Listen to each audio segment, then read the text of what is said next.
Hey guys, today I wanted to make a video about me and background on how I came to the US, how I got into the agency game, hurdles, what are the points where I made mistakes, things that worked well, things that I did well without knowing they were doing well, and all that stuff. I'm originally from Bangladesh and I came to the US in 2012. So I was in Bangladesh basically up until beginning of high school, and then I actually finished my high school in Chiang Mai, Thailand, which ironically is the digital marketing head of the world. I went there for just school and wasn't into digital marketing at that time, but then once I came to the US and got into digital marketing, found out that that is one of the hotspots. Came to US in 2012 and I spent, I think, like 3 years there. Didn't know much about what direction I want to go, whatnot, but I did pick marketing as my minor. Once I got out of college and around like 2015, one of my first jobs was being a sales clerk in T-Mobile. And then I was selling office supplies door to door for a couple of weeks. And then I got into life insurance. And that was my first, I would say, job I took seriously. I think the biggest part there for me was two things. First one is where I learned to sell. And what selling life insurance taught me is just like a very hardcore, fast-paced sort of sales. I used to even take pride at how short of a lunch I take because it's you just be on the phone a lot longer, right? If you take lunch in like maybe 10-15 minutes versus an hour everybody else takes. But long story short, it really taught me how to sell very rigorously. At least it got ingrained the numbers game, right? I got to a point where it doesn't matter what I sell, I can out dial everybody. I will outwork and I will work more days than everybody else in the office, which is something that I had across the board in that office within after I think like about 3-4 months into the job, and I held it always. So the second thing that I said that this job did for me that was big is this was the first time that in anything I did where I had somebody else believe that I could do something, right? So in school, I didn't have really good grades. This was, the other jobs, I wasn't doing good. I was already kind of getting scolded left and right on all the mistakes I was making. So I was just going around the train ride of like, okay, this makes sense, right? I mean, like failure at school, failure at most things. Now this is going to be how it is. Until I got to this kind of sales job where I realized that if you work hard, like you can really rank high. Like it's not a game based on intellect as much, right? Or at least how I thought at that time. It's more about like work ethic. So things are going well. And I was making about $3,000 to $5,000 per month selling life insurance. A big celebration for me was one of my first months where I made over $4,000, because it was like every week I make a whole $1,000. This was the first time when I realized that even though I was doing good, there was something off. One day they came out and they said that, hey guys, we cannot give you any more leads. You have to get leads completely on your own. I'm forgetting the reason. That's when my manager told me like this is a good time for you to actually level up your as a person and learn how to market yourself. There was a time that actually the current domain shibga.com used to rank #1 for life insurance Bronx. To me, I didn't understand that how I could just follow some instructions and game the system there. The term doesn't have much traffic. There's nobody who's searching for life insurance Bronx. So I got really hooked from that initial keyword. So I'm really glad I chose something that was naively easy, because it's actually just like a wrong term to go for. But it gave me this like entire boost that, oh my God, this something is here. Like I found something on the internet like that can make something happen in real life. And I thought it was like immense. Like I didn't even want to share it with people because I thought like, what's going to happen here? Like the company might come after me because I'm going to get so many leads. Fast track.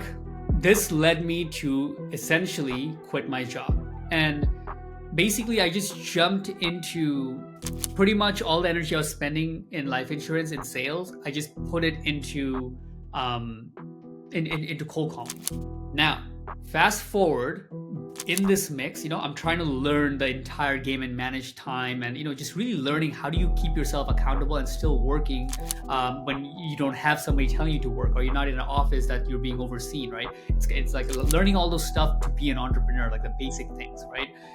This specific one client that we had, which I give a lot of props to, is still our client to this day, which is insane. Was just like really talking me up, right? It's like just telling me constantly like what was a good thing that our paths crossed. It was just match made in heaven, and how much better they're doing.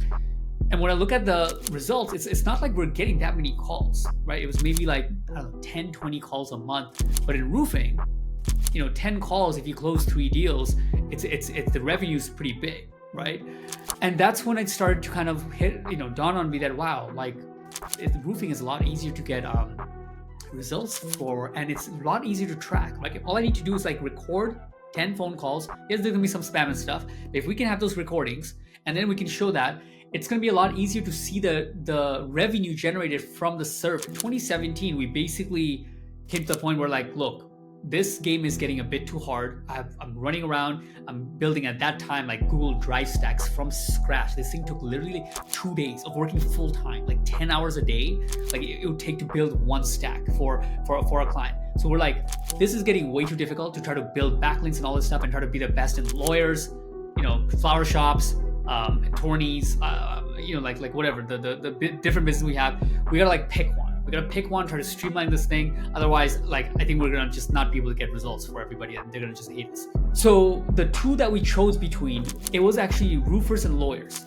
One of the lawyers, he actually shut the door on me when I was there physically. Literally called me stupid in the office. I'll leave this for another day. And he shut the door on me. And that I remember was one of the first things that actually hurt, like in sales. I'm really glad we chose roofing versus lawyers. Roofing companies, they just want the result, right? As long as you can do a good job and get them the result and they're making money and their business is growing, they're not going to try to micromanage you onto like exactly how to do things. This brought down the funnel, and then we're like, roofing it is.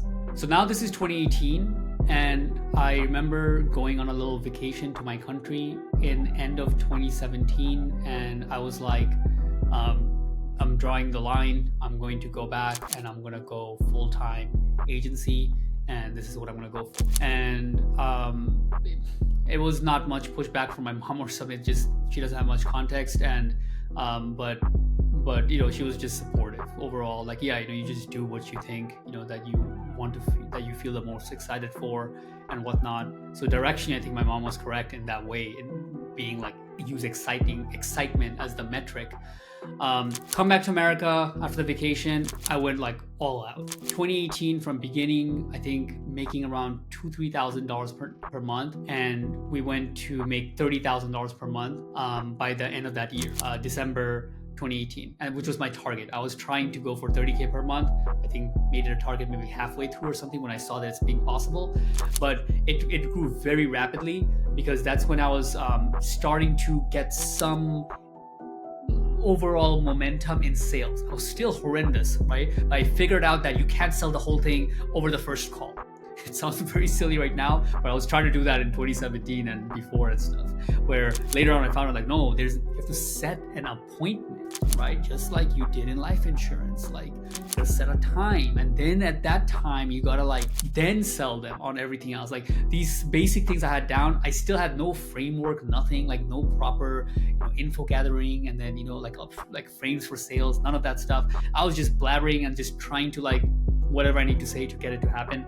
And close rate was, I think, very bad, not tracked, but it was just working from the schedule I did was 5 to 9, right? And I remember I was like proud of it. I was like, I do 9 to 5, I do 5 to 9 or nothing. And it was like, that was like my thing. And I would do that, wake up at 5, get like some work done on like SEO and stuff. And then right before like around, I remember like 7, I would start like getting in line with who I'm going to call, which is basically all of Home Advisor. I figured that would be a good target, and looking back, it was. I think it's still a good target. People who are currently buying leads that are low quality and could do with high quality inbound phone calls, right? And I would just call them, and I would do calling from like 7:30ish in the morning before roofers head out for the day, I would have the best pickups, and then all the way to like afternoon where it would get a little bit worse, I'll take a break and send video audits. So it's like a personalized video to everybody who said they want to hear something out. I'll send it to them. And then after that, I would do another session of calling until evening, right? Before like they went to dinner. Like best time I would get is like around 4 to 6 when they're done with work, but before they're with their family. And this is the schedule I ran with video audits until we got to 30K per month. And somewhere in there, in between that time, I was really bogged down. Initially, my girlfriend was helping me, right? So I was doing all the selling, and then she'd be doing all like little tasks, SEO, whatnot, stuff like that. And it was just two of us out of a bedroom. And then it went to us hiring the first Filipino employee that we have, which was, till date, I think still the biggest leverage I got from a single person. Because I remember when I used to I didn't have things that organized in calendar and stuff, but I remember it was like pretty much taking me a full another a day's work to get all the stuff done, right? So it's like I'll be basically working 2 people shifts, right? 14 to 16 hour days. It would take me 6 to 8 hours to get like an SEO work done, and I would just do that as soon as the roofers are with their family, 6-7 p.m. and then I would work until like 12 to 1 a.m. or something like that, and then have a couple hours sleep, wake up, do it again, stuff like that. The biggest single event in my life that changed everything is actually a health issue.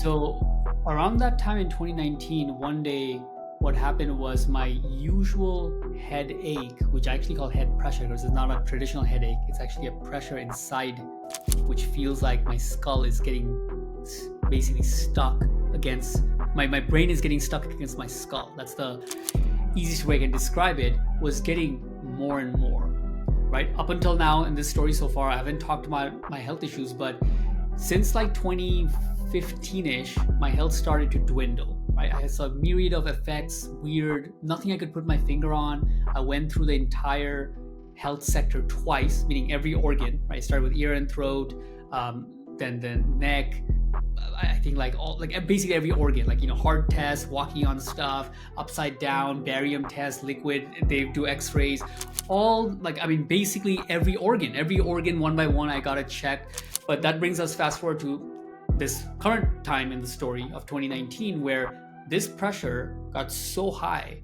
that I just couldn't bear it. So I would just be bedridden and just be closing my eyes and every once in a while just screaming in pain.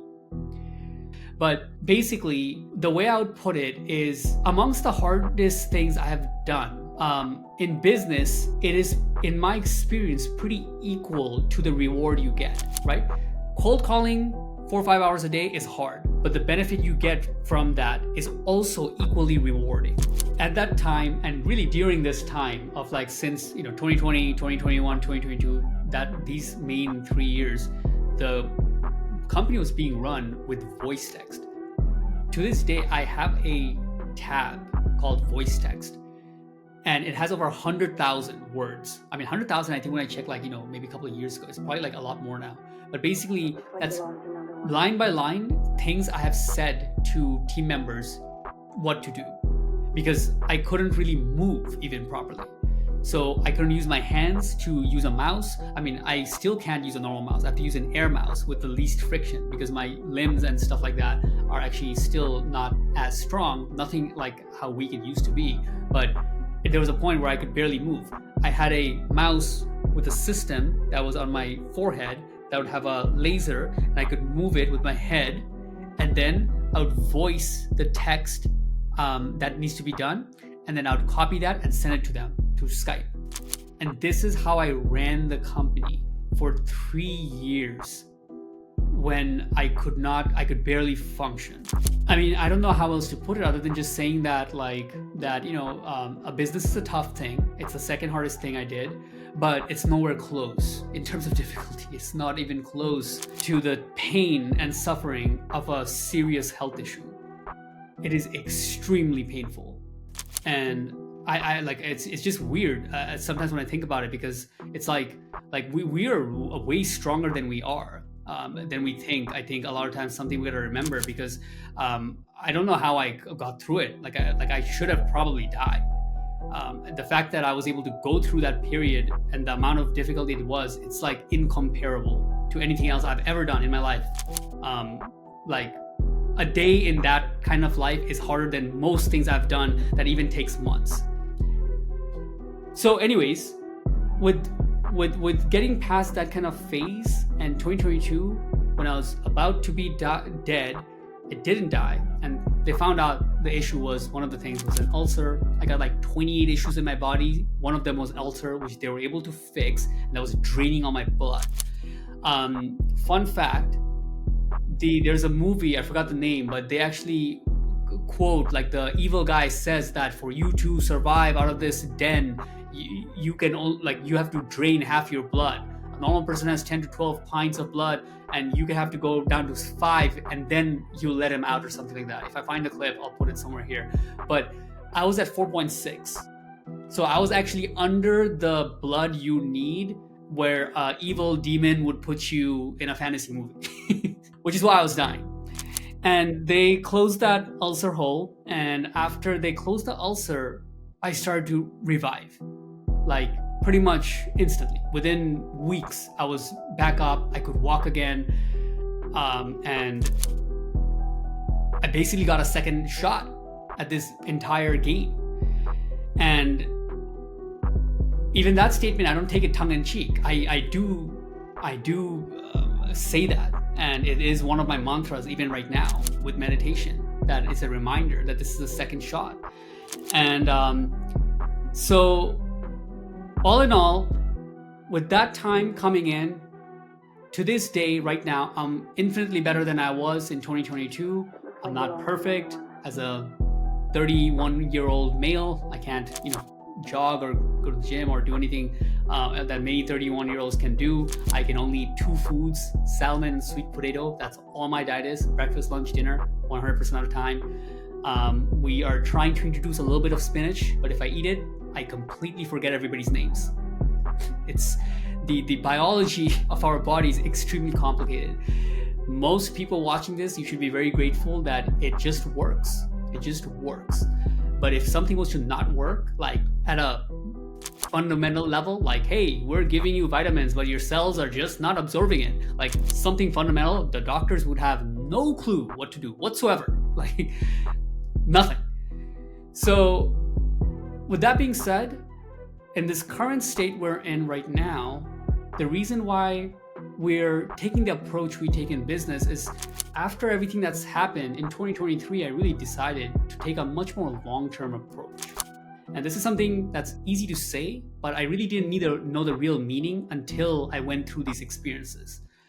And now long-term looks like having, for example, programs where does it make sense you're in an industry where people have to pay thousands of dollars every month, whether they get the result or not. Well, a lot of the time it doesn't. It's too much risk on the contractor side or whoever's buying SEO. This is one example of it. Other things is other things that I really care about right now is our team members. Like, I really now learn to motivate them, right? Before we used to be honestly very, it was just pressure based, and it was like negativity. And I would just make it a culture of like scolding them, or why did they get wrong and stuff like that. Whereas now I try to get them to think what they think I'll say, all that little things to make them more motivated and be able to get them to think on their own and actually make that a practice on a weekly basis. There's a lot of role playing and coaching. It's not like I made the SOP, you do it, and if you get it wrong, it's your fault. It's more like role playing, coaching, not just on the job training, but actually one-on-one focused, me try to think, how can I help this person improve? All this kind of stuff, because I want to think, again, these people, if they're going to be with us another 5, 10, 15, 20 years, like I hope they will be, I am investing in the overall growth of this person as a person in of itself, before they're an SEO, before they're a content writer, before they're other things. So those are just some examples, and this could be a whole video in itself of like things that I'm changing versus what I'm doing before in the first couple of years in business versus now. But these are one of the big shifts that we're making, so that as we grow now, we it can be much more aligned with the people we serve, much more risk shared, right? It's not like the show is all on their court. It's more shared, and it's more actually like a partnership, which many agencies in our space say, but I think it's much harder to do, because a real partner would actually share a lot of the risk, and this is one way to do it, and most agencies are not going to be willing to do things like that. Anyways, the point was not to go into specifics of changes, but just give directional ideas about how I'm going about business as of right now. So these are some of the principles that we're attaching. Another thing, last thing I'll mention on this direction, since I mentioned too, is hiring. Our hiring process is completely revamped, and it's just like ever growing now, but the standards we have for the people that come in the company is just like extremely high. Like, we're constantly having to think if it's too high, because it became so hard to hire people in this way. But currently, as it stands, the process we have is 100 interviews. So 100 interviews. Out of 100 interviews, then the person, like our HR person, actually shortlists the top 10. And then I interview the top 10 for the second one, get references. And out of 10, we hire 3. And all 3 are going to be probationary, which we let them know up front for 1 to 3 months. And at the end of that, 2 are going to be let go and 1 will stay. This is our current process to hire SEOs, and it is extremely painful in the sense that, like, compared to our previous system where we would just like, like just go through, I mean, how many, like maybe 10, 20 people, and they just pick one, versus now with all the tests, all the tasks they got to do, whatnot, and everything. After that, we only come up with 1, and then we have to see how everything goes with them. And many times, even that 1 doesn't work out, and we have to like replace them, not just add, but replace. So it's a dramatically underestimation I made earlier on what it takes to find a really, really good person, right? In the first couple of years, I think I could say tongue-in-cheek that all my team members are better than me at this, but it really wasn't. Me as a business owner, at any part of the business, I was better than anybody else, like by a long shot, right? If I only made citations, if I only did websites, if I only built the SEO or the backlinks, or if I only did cold calling, I'll be the best at that. Whereas right now, we're finally at a point where I can't say that. And that's something I take pride in, because we have people who are like actually better. Like, I actually have to go to them and be like, this is a complicated case, man. Here's what I think. What do you think? And they'll get back to me. And more times than not, they have stuff that I could not see and had to be taken into account to solve that hard case for whatever that contractor was in that unique market, or unique weird situation he's in with Google listings or whatever it may be. With that being said, this was a pretty short but long summary of my total life in many aspects, and currently where we are at and the direction we are headed. So if you watched till this far, I thank you for your limited time of attention that you spent here.